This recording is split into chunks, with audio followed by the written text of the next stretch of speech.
सांगायची होती. मला मुलं दिवसांनी सांगू त्याचा विचार करायचा. कारण कसं झालं आहे, आम्ही दोघं जॉबला होतो.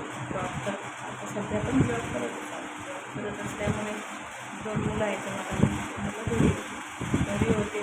पण माझा हा गैरसमज मला होता की माझी मुलगी रोज डेली शाळेत जाते म्हणून मी कामाच्या व्यापामध्ये मी काही करू शकले नाही त्या मॅडम किंवा त्या मॅडमने माझ्याशी कॉन्टॅक्ट जास्त केलेलं नसल्यामुळे ग्रुपला ॲड असल्यामुळे त्यांनी मॅसेज तरी टाकायचं होतं त्यांचं जबाबदारी सुद्धा त्यांनी नाही टाकलं.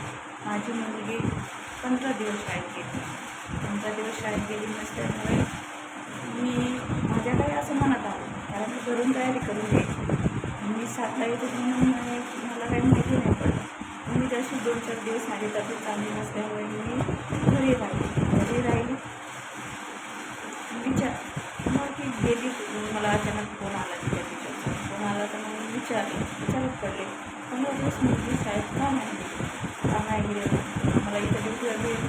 आता तुम्हाला माहिती आहे पुण्याच्या ठिकाणी राहायचं म्हणलं दोघांनी काम केल्याशिवाय होत, कारण तुम्ही समजू शकता त्याची गोष्ट.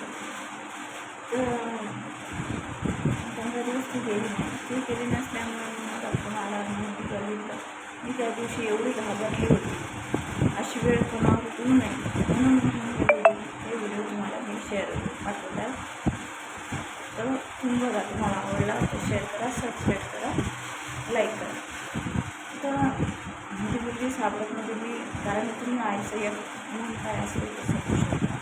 माझी मुलं एवढं की झालेलं होतं तर मला काहीच्या काही माहिती लागलं होतं कसं करून काय करून जसं म्हणजे सापडलं.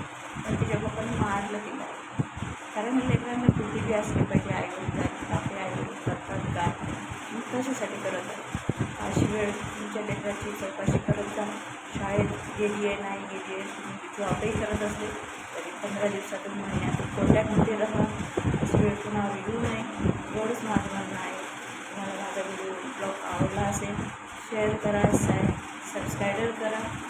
थँक्यू. तुम्ही तब्येत वगैरे चांगली असेल, तुमचा शुभ दिन चांगला जाऊ.